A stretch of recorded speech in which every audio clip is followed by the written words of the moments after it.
नमस्कार विद्यार्थी मित्रांनो, आज आपण जलचर प्राणी त्याला इंग्लिश मध्ये म्हणतात वॉटर ॲनिमल्स याची माहिती घेणार आहोत।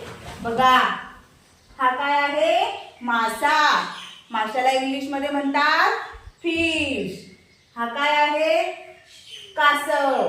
कासवला इंग्लिश मध्ये म्हणतात टॉर्टोइज। आपण सगळ्यांनी ससा आणि कासवाची गोष्ट अभ्यासली आहे।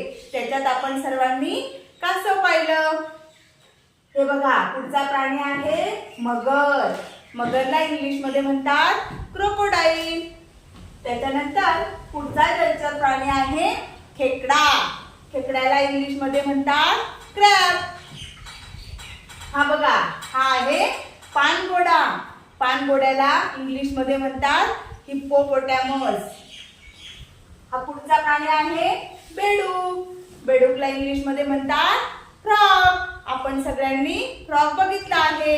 बेडूक हा पाण्यात पण राहतो आणि जमिनीवर पण राहतो, म्हणून त्याला आपण उभयचर प्राणी असे देखील म्हणतो।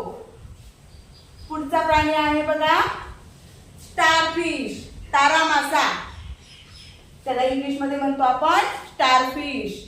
त्याच्यानंतर पुढचा प्राणी आहे ॲटर। त्याला मराठीत म्हणतो आपण ऊद। त्याच्यानंतर पुढचा प्राणी आहे पेंग्विन। त्याच्यानंतर पुढचा प्राणी आहे ऑक्टोपस। याला 8 पाय असतात, म्हणून याला ऑक्टोपस म्हणतात।